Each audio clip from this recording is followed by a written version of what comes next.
How do you currently treat your patients with metacarpal fractures?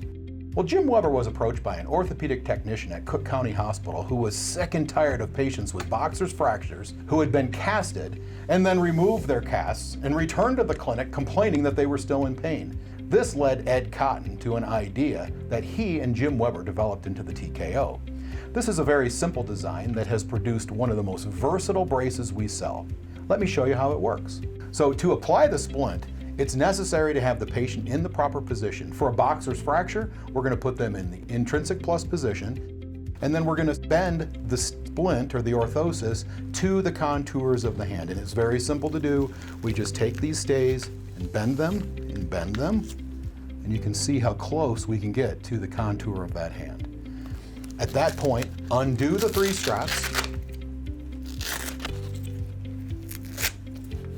and just simply slide the patient's hand right into the splint, securing the wrist strap or the finger strap first, the hand strap second, and then before we secure the 3rd strap, the wrist strap, I always like to check the opposing hand's ulnar styloid. If this styloid is very pronounced, what we want to make sure we do is come in and just unbend that slightly so we don't put pressure on the ulnar styloid, and then just secure the 3rd strap up.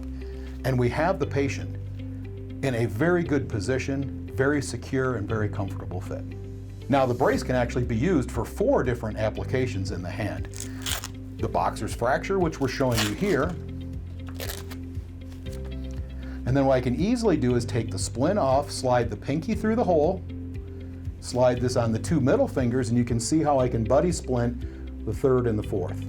To use the brace as a radial gutter splint, we simply take a right-handed splint and we will be applying this to the left hand, sliding the thumb through the hole, the splint onto the hand. Now it's going to require some bending, some additional bending or rebending of the splint to do this for proper fit. But you can see how this splint can be easily used for 3 different buddying applications for the 4th and 5th, 3rd and 4th, and 2nd and 3rd.